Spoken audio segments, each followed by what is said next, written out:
बिस्मिल्लाहिर्रहमानिर्रहीम। अस्सलाम वालेकुम नाजरीन, प्रोग्राम खबर की खबर के साथ मैं हूं आपका मेज़बान डॉक्टर बुलंद इकबाल। नाजरीन, आज सबसे पहले तो आपको बताते चलें कि शहर के जो यानी तकरीबन पूरे शहर में ही कहीं हल्की कहीं तेज़ बारिश का सिलसिला चलता रहा है। मुख्तलिफ इलाकों में इस वक्त सूरत हाल ये है कि सड़कों पर जाबजा पानी नज़र आ रहा है। सिंध हुकूमत के दावे भी थे कि इस दफ़ा जो है वो नालों की सफाई की वजह से कराची की वो सूरत हाल नहीं होगी, लेकिन अब तक जो चीज़ें देखने में आई हैं उससे लगता ही है कि हालांकि मतलब ऑफिस आवर्स के बाद ये बारिश हुई, लेकिन फिर भी सड़कों पर ट्रैफिक जाम की सूरत हाल अब भी बरकरार है। आपको भी बताते चलें कि सुप्रीम कोर्ट के अहकामात पर अमल करते हुए आज महकमा इंसदाद तजावुज़ात की जानिब से एक ऑपरेशन का आगाज़ किया गया, जो कि कराची की जुबली मार्केट, जहाँ मुख्तलिफ चीज़ों की दुकानें हैं, कपड़े की दुकानें हैं, उसे मिसमार करने का आगाज़ किया गया। और senior director anti encroachment Bashir Siddiqui की क़यादत में इस ऑपरेशन का आगाज़ किया जाना था।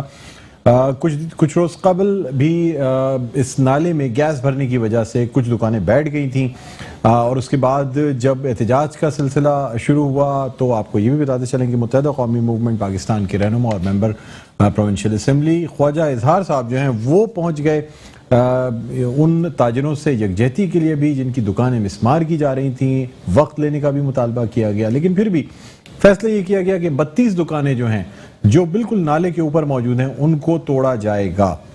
बहरहाल नाज़रीन, इसी वाले से हम बात करना चाहेंगे। इस वक्त हमारे साथ ऑनलाइन मौजूद हैं रहनुमा मुत्तहिदा कौमी मूवमेंट पाकिस्तान और मेंबर सूबाई असम्बली जनाब ख्वाजा इजहारुल हसन साहब। अस्सलाम वालेकुम सर, खुश आमदीद कहते हैं प्रोग्राम खबर की खबर में। जनाब सर, आज जो ऑपरेशन जुबली मार्केट में किया जा रहा था उस हवाले से आप वहाँ पे खुद पहुँच भी गए और मुज़ाकरात भी हुए आपके senior director anti encroachment Bashir Siddiqui से। सर, क्या कहना चाहेंगे इस हवाले से? देखिए, मुज़ाकरात मेरे कमिश्नर और चीफ मिनिस्टर साहब से हुए थे।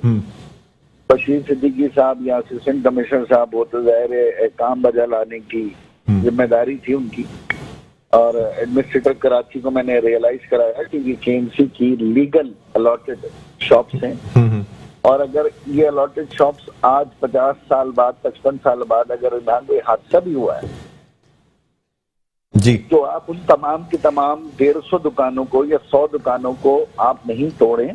जो मुतासिरा दुकानें हैं उनको रिहैब करें, उनको निकालें, उनका सामान वहां पे मौजूद है, और फिर इसको या तो कोई मुतबादिल दें या फिर ये करें कि इन दुकानदारों के साथ मिलकर आप यही नाला जो अगर वीक हो गया है और आगे ये खदशा है कि नाला मजीद चौक हो सकता है, तो हमें इस नाले का इंफ्रास्ट्रक्चर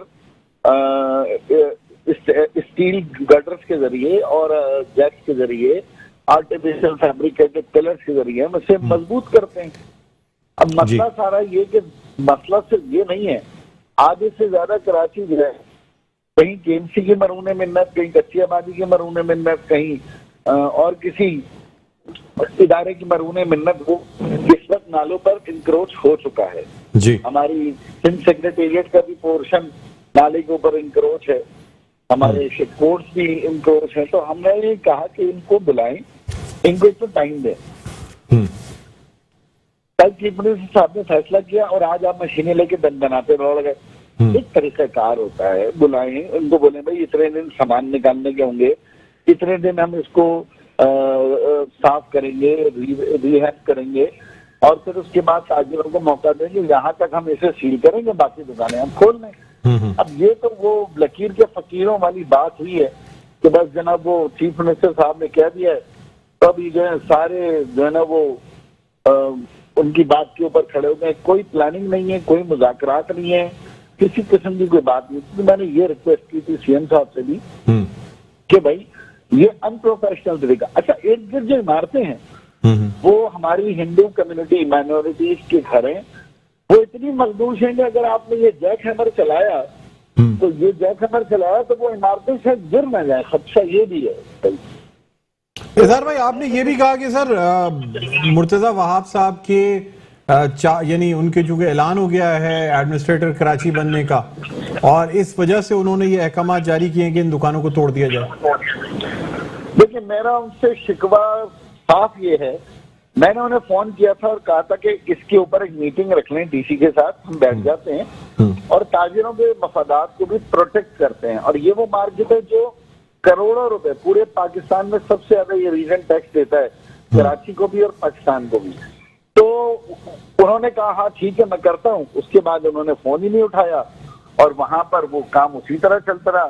तो लाजमी सी बात है, मेरी ये नाराजगी थी कि मैंने हुकूमत के एक बाइतमान नुमाइंदे को कॉल की थी और उन्होंने ये कराची के ताजिरों का दर्द सीरियस नहीं लिया और मैं 4 घंटे उनका वेट करता रहा कि वो मुझ पर ये इल्जाम न रखें कि मैं वहां जाके पॉइंट स्कोर कर रहा हूँ। लेकिन आखिरकार वही हुआ, उन्होंने न बात सुनी, ना मुझे कॉल बैक की, ना ताजिरों को बुलवाया गया। तो लाजमी सी बात है, मेरी जमात तो इन ताजिरों की जमात है। ये तो हम सब, ये जुबली मार्केट को तो हम अपनी पैदाइश से पहले से हमारे माँ बाप और हम सब इन मार्केटों से खरीदारी करते रहे। हमारा यहाँ पे वाबस्तगी है, ये दुकानदार हमारे लोग हैं, हमारे शहर के लोग हैं। तो ये मैंने जरूर उनको कहा कि अभी एडमिनिस्ट्रेटर बने नहीं है और तोड़ने की बातें शुरू कर दी हैं। और ये वाकई काबीना के अंदर बैठे हुए थे ये वज़रा सारे, किसी ने जाके चीफ मिनिस्टर साहब को दूसरा रास्ता नहीं दिखाया कि भाई इसका ये हल भी हो सकता है। और फिर ये सिंध हुकूमत जब करोड़ों रुपए केएमसी ले रहा है, बिजली के बिल हैं, ट्रेड लाइसेंस के मन में टैक्सेस वो ले रहे हैं, तो भाई कोई मदावा भी तो करो। ये 12 दुकानों का क्या कॉम्पनसेट किया, इनका घर कैसे चलेगा? ईद उल अजहा करीब है, मार्केट बंद है, असिस्टेंट कमिश्नर डीसी वो तो आए हैं शहर में 2-3 साल पोस्ट होंगे, फिर किसी और शहर चले जाएंगे। रहना जीना मरना मेरा है ना, ताजिरों के साथ आपका। और तो ये बात मैंने उनसे भी कही, लेकिन मुझे अफसोस हुआ कि मेरी इस बात को सीरियस नहीं लिया। लेकिन अब मेरी अपील ये है कि शायद कल सीएम साहब मीटिंग करेंगे प्रोविंशियल कोऑर्डिनेशन की, उसके अंदर शायद इस मामले को ज़ेरे बहस लाया जाएगा। तो फिर मैं चाहूंगा कि ताजिरों की मुलाकात हो गई, तरीक़ाकार वजह हो कि हमने किस किस फेज में किस तरीके से हमने दुकानें खाली करवानी है। इजहार भाई, मुझे सर ये बताइएगा कि जब वसीम अख्तर साहब के ज़माने में उर्दू बाज़ार, एम्प्रेस मार्केट, पुराना जो लुंडा बाज़ार है वो और मुख्तलिफ जगहें उर्दू जो दूसरी जगहें, तमाम जगहों पे सर दुकानें मिस्मार की गई, पुरानी दुकानें थी, लीज वाली वो भी दुकानें थी। सर उस वक्त तो ये बात नहीं की गई कि जी लीज वाली दुकानें इसको मिस्मार ना किया जाए, सुप्रीम कोर्ट के ऑर्डर्स हैं, ना उनको मुतबादिल जगह दी गई। उस वक्त तो सर आपके मेयर ने भी तो तमाम यही काम किया जो अब ये किया जा रहा है जुबली मार्केट में। नहीं, मेयर साहब को भी हमने ये बात की थी, उस वक्त भी ये मुतालबा किया था, बल्कि बाज़ जगह पे कार्रवाई पे इस बात पे पार्टी के अंदर शदीद तशवीश, परेशानी और नाराजगी भी थी कि सुप्रीम कोर्ट के ऑर्डर दुकानें अगर गिराने के हैं तो उन दुकानों का मुतबादिल देने के लिए तो सुप्रीम कोर्ट ने मना नहीं किया ना। तो सुप्रीम कोर्ट ने अगर कहीं वहां पर इंक्रोचमेंट का इशू हाईलाइट किया है तो गवर्नमेंट ऑफ सिंध को किसने मना किया जाकर के गरीब लोगों का या ताजिरों का मुकदमा वहां ना लड़े? ये क्या मुंह में सब झुंझुने रख के बैठे रहे? लेकिन यहाँ मैं ये भी अप्रिशिएट करूंगा कि सईद गनी साहब ने ये स्टेटमेंट दिया था कि हाँ हम ये दुकानें तोड़ेंगे नहीं जब तक मुतबादिल नहीं देंगे। और मेयर साहब से भी ये वादा हुआ था कि पार्किंग प्लाजा में कुछ दुकानें दी जाएंगी, 80 गज के प्लॉट्स दिए जाएंगे। लेकिन कुछ सब का सब सिंध हुकूमत की सवाबदीद है। डेफिनेटली मेयर साहब ने सिंध हुकूमत के वादे के ऊपर ये काम किया और उसके बाद ये आपकी बात दुरुस्त है कि वहां पर मुतबादिल नहीं दिया गया। तो जब हमने एक हादसा, जब एक कड़वा घूंट पी लिया, तब दूसरे के लिए तो हम तैयार नहीं है, इसलिए हम वहां पहुंच गए थे और ताजिरों के साथ हमने उनके साथ इज़हार यकजहती भी किया। और मैं ये गुजारिश करता हूं आपके तवज्जुह से कि इस मामले को सीरियस लें।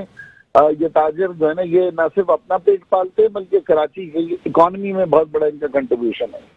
इज़हार भाई, मुझे बताइएगा सर, क्या मुर्तजा वहाब साहब की चूंकि एक सियासी अपॉइंटमेंट है, पॉलिटिकल अपॉइंटमेंट है, क्या इस वजह से इस बात को ज्यादा इशू बनाया जा रहा है? क्योंकि माजी में और बहुत सी जगहों पे चीजें मिसमार की गई, सुप्रीम कोर्ट के हुक्म पे दुकानें तोड़ी गई, क्लब्स तोड़े गए, पार्क्स को वागुजार कराया गया।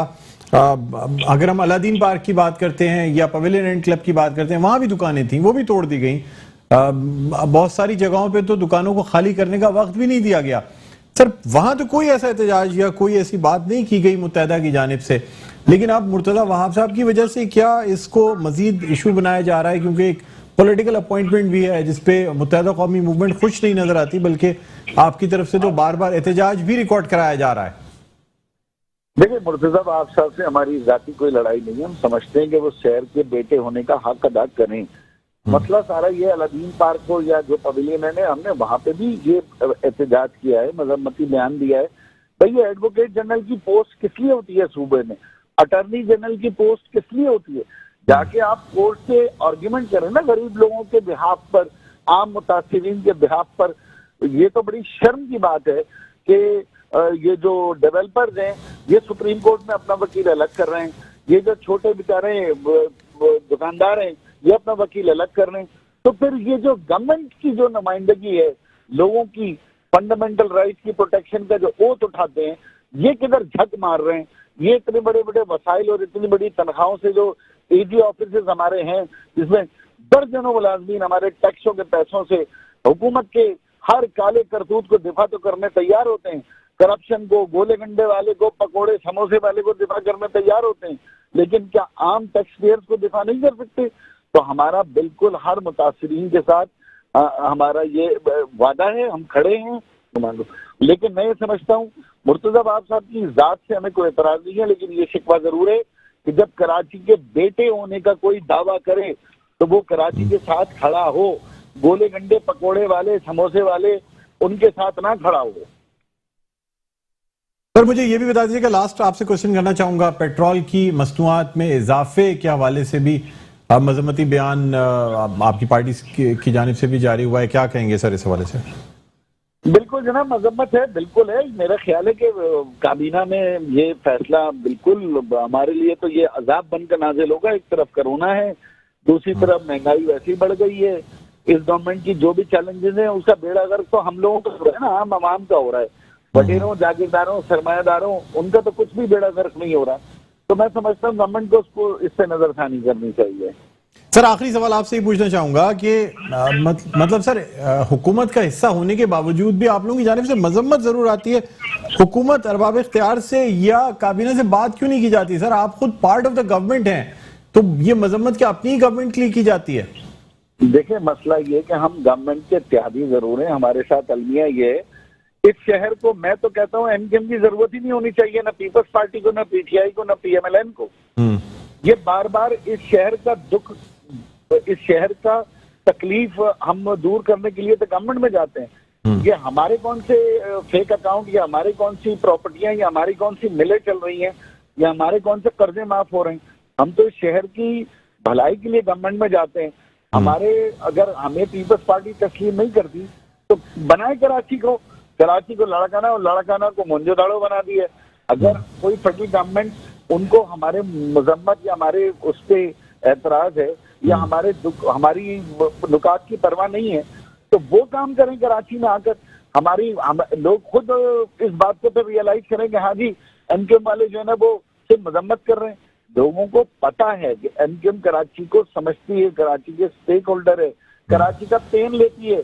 पाकिस्तान में और कोई कराची का पेन नहीं लेता, चाहे वो मसनूई तरीके से सीटें ले, चाहे धांधली से सीटें ले, चाहे वो हुकूमत वजीर आलमशिप ले ले, लेकिन कराची का पेन कराची वाले ही समझते हैं और हम समझते हैं कि वो अपना फर्ज अदा कर रहे हैं।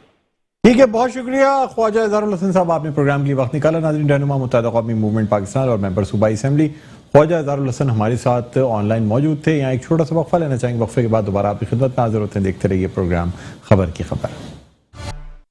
जी नाज़रीन, वेलकम बैक। एक दफ़ा फिर आपको खुशामदीद कहते हैं। प्रोग्राम है खबर की खबर, मैं हूँ आपका मेज़बान डॉक्टर बुलंद इकबाल। नाज़रीन, हम बात कर रहे हैं जुबली मार्केट में जो इंसदाद तजावुज़ात की कार्रवाई की गई, और आपको ये बताते चलें कि इस वक्त भी कराची का एक इलाका है जहाँ पे इंसदाद तजावुज़ात की जानिब से इस बारिश में भी कार्रवाई जारी है। लेकिन हमारी रिक्वेस्ट पे इस वक्त हमारे साथ ऑनलाइन मौजूद हैं senior director anti encroachment Bashir Siddiqui साहब। अस्सलाम वालेकुम सर, खुशामदीद कहते हैं प्रोग्राम खबर की खबर में। जी वालेकुम सलाम डॉक्टर साहब, बहुत बहुत शुक्रिया आपका। सर आपका बहुत बहुत शुक्रिया कि आप एक ऑपरेशन के दौरान भी आपने हमारे प्रोग्राम के लिए वक्त निकाला और आप ऑनलाइन मौजूद हैं। सर सबसे पहले तो जानना ही चाहूंगा कि आज जो कार्रवाई होनी थी, जिसका आगाज होना तो सुबह था, लेकिन कुछ एहतजाज की वजह से और कुछ सियासी मुदाखलत की वजह से इस कार्रवाई में ताखीर भी हुई। क्या पोजीशन रही सर? कितनी दुकानें मिसमार की जाएंगी और क्या पोजीशन है इस वक्त जुबली मार्केट की? डॉक्टर साहब देखिए, सबसे आपको तो पता है कि ये सुप्रीम कोर्ट ने एक ऑर्डर जारी किया था 2018 के अंदर, जिसके अंदर जो है ये कहा गया था कि तमाम नालों के ऊपर से तजावुजात खत्म की जाए और नालों के ऊपर किसी किस्म की कमर्शियल एक्टिविटीज नहीं हो सकती। तो ये चीफ जस्टिस साहब ने 2018 में ऑर्डर किए थे। इस ऑर्डर पर हमने कंप्लाइंस करते हुए जो है हमने ऑर्डर पर कंप्लाइंस करते हुए हमने जो है आपने देखा Impress market, Tiger Garden market, Mirage market और बिल्कुल सेम इसी तरीके से लुंडा बाजार और तमाम मार्केटें जो नालों पे और फुटपाथ पे पार्क थी, सब हमने मत मार किया। इन तमाम मार्केटों को हमने नोटिस जारी किए हुए थे कि आप खाली कर दें। और उस तो अब 2018 से ये मामला हमारे चल रहे थे, लेकिन चूंकि हुआ ये कि अभी बारिशों के दौरान अचानक जो है इस मार्केटों में से 12 से 16 दुकानें एकदम नीचे नालों में बैठ गई और उसके ठीक 3 से 4 दिन के बाद फिर 10 दुकानें और बैठ गई। इसके ऊपर जो है तकरीबन 22 के करीब दुकानें जो है वो बैठ गई, जिससे एक खतरनाक सूरत हाल आ गई। तो ये 162 के करीब बिल्कुल लाइन से दुकानें हैं, जो 464 दुकानें हैं जुबली मार्केट में, जिसमें से 162 दुकानें लाइन पे जो मुकम्मल तौर पे नालों के ऊपर बनी हुई, मुकम्मल तौर पे। अच्छा। और वो एक धमाके के साथ बैठ गई और उससे जो है फौरी तौर पे जो है ये रात के टाइम पर हुआ। अल्लाह की बड़ी मेहरबानी हुई, ये कोई जानी नुकसान नहीं हुआ। बिल्कुल, ये वीडियो भी वायरल हुई सर, वो काफी सोशल मीडिया पे जगह जगह ये दुकानें बैठने की, जो नाले में गैस भरने की वजह से दुकानें अचानक बैठनी शुरू हुई थी। बहुत अल्लाह का करम हुआ कि कोई जानी नुकसान, इसमें कोई नाखुशगवार वाकया नहीं हुआ, कोई जानी नुकसान नहीं हुआ। सर मैं आपसे पूछना चाहूंगा कि क्या इन दुकानों को मिसमार करने का जो अहकामात है वो क्या एडमिनिस्ट्रेटर कराची या नामजद एडमिनिस्ट्रेटर की जानिब से दिए गए थे, या ये रूटीन की कार्रवाई थी? क्योंकि एमक्यूएम की जानिब से, मुत्तहिदा कौमी मूवमेंट पाकिस्तान की जानिब से ये कहा जाता है कि नामजद एडमिनिस्ट्रेटर ने सीट पर अभी पूरी तरह से वो तैनात भी नहीं हुए कि उन्होंने दुकानें तोड़ने का ऑर्डर दे दिया। हकीकत क्या है सर, आपसे ये जानना चाहेंगे। देखिए डॉक्टर साहब, एक आप देखें अचानक जो है 20 से 25 दुकानें गिर जाएं धमाके से, और फिर तकरीबन 40 से 45 दुकानें ऐसी हो जाएं जो मखदूश हो जाएं और उस मार्केट में तकरीबन छुट्टी वाले दिन 700 से 600 जो है ख्वातीन और बच्चे शॉपिंग के लिए जाते हैं कपड़ों की क्लॉथ मार्केट से और हैं। अल्लाह ना करे अगर दोपहर के टाइम पर और तमाम मखदूश हो गई हैं, ये गिर जाए तो बहुत बड़ा हादसा रोनुमा हो सकता है।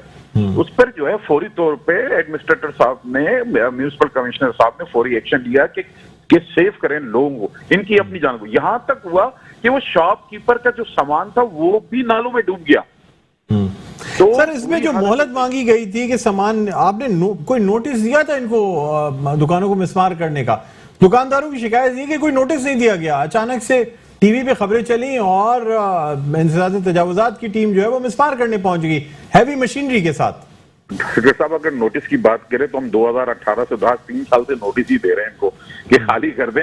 3 साल से ये इनसे कह रहे हैं कि खाली कर दें भाई, और 3 साल से हम लगातार ये देख रहे हैं कि हम नालों पे काम कर रहे हैं। हम आप देखेंगे औरंगी नाले पे काम कर रहे हैं, महमूदाबाद नाले पे काम कर रहे हैं, हम गुजर नाले पे काम कर रहे हैं, और इसके साथ आप अलादीन पार्क पे हम काम कर रहे हैं जो 450 दुकानें मसमार की हैं। हम तो ऑलरेडी काम कर रहे थे। ये तो बीच में एक धमाका हुआ और जिससे अल्लाह की बड़ी मेहरबानी, कोई जानी हादसा नहीं हुआ, माली नुकसान हुआ। और अभी भी आप यकीन करिए कि हमें सामान निकालने की इजाजत दें। सामान इनका नालों के अंदर गिरा हुआ है, हमारी तरफ से इजाजत क्या दें? अगर ये नालों में अगर सामान निकालेंगे उनके ऊपर पूरी की पूरी बिल्डिंग नीचे गिर जाएगी, जो कि एक बेइंतहाई खतरनाक सूरत हाल है। हमें मशीनरी ले जाने के लिए भी बड़ी मुश्किल पेश आ रही है।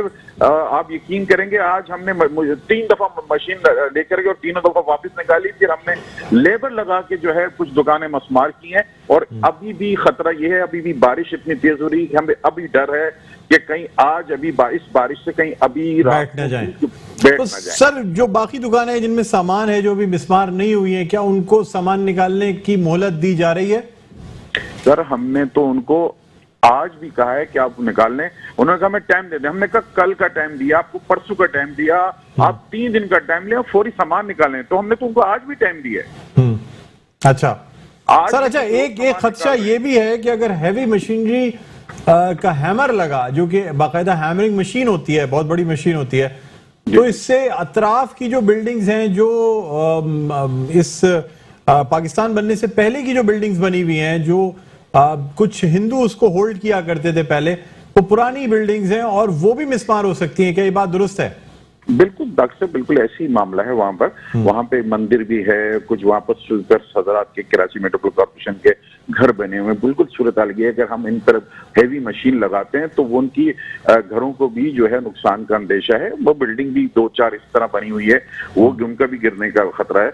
अब हमने वहां पर जो है कोशिश ये की है कि हम वहां पे अफरादी कुव्वत के साथ वहां पर जो है वो काम शुरू करें। और बिल्कुल आज भी हमने इसी तरह तकरीबन 7 से 8 शॉप्स को जो है मसमार किया, जो टूट चुकी थी पहले से नालों पे, और बाकी अभी तकरीबन 32 शॉप्स हैं जो हमने मसमार कर रहे हैं। बाकी दुकानदारों को हम कहा दुकानें खाली कर दें, अदरवाइज ये होगा इसकी धमक से कहीं आग की दुकानें भी जो है वो जो है, तो उनमें से कुछ दुकानें लोग खाली कर रहे हैं, कुछ लोग उनको रोक रहे हैं। मतलब कुछ अजीब सी वहां पर सियासत क्योस हो जाता है जी। अच्छा बशीर साहब, मुझे बताइएगा सर, जो नालों पर इस वक्त आपका ऑपरेशन जारी है, गुजर नाला पे और दूसरे नालों पे, महमूदाबाद नाले पे, सर जब घर या तजावुजात तोड़ी जाती हैं तो उसका मलबा भी नाले में गिरता है, और नालों के भरने की एक बड़ी वजह यह है कि सिल्ट आ जाती है, नालों की रेगुलर डीसिल्टिंग की जरूरत होती है। डीसिल्टिंग तो एक तरफ, जो चीजें मिसमार की जा रही हैं उसका मलबा भी नाले में जा रहा है, सर वो साफ किया जाता है या सिर्फ तजावुजात हटा दी जाती हैं और दुकानों को या घरों को तोड़ दिया जाता है? डॉक्टर साहब, गुजर नाले पे, औरंगी नाले पे कुछ दूसरे सिलसिला है। वहां पे एक टीम हमारी जो है वो नालों को साफ भी करती जा रही है। उसमें से जो भी इसमें से डेब्रीज वहां पे गिरती जा रही है, जो हम मसमार करते जा रहे हैं, उनको वो निकाल के वो रोड की तरह उनको बिछाया जा रहा है, ताकि वहां पे मशीनरी हमारी, क्योंकि वो बिल्कुल नमकीन जैसी हो गई है, बिल्कुल वहां पे कच्ची हो गई, तो उसको पक्का किया जा रहा है। उन्हीं जो इमारतें टूट रही हैं उन्हीं को जो है रोड ब्लॉक बनाया जा रहा है, रोड बनाया जा रहा है उन्हीं को। अच्छा ठीक है, बहुत बहुत शुक्रिया बशीर सिद्दीकी साहब, आपने प्रोग्राम के लिए वक्त निकाला। नाज़रीन, senior director anti encroachment Bashir Siddiqui हमारे साथ ऑनलाइन मौजूद थे।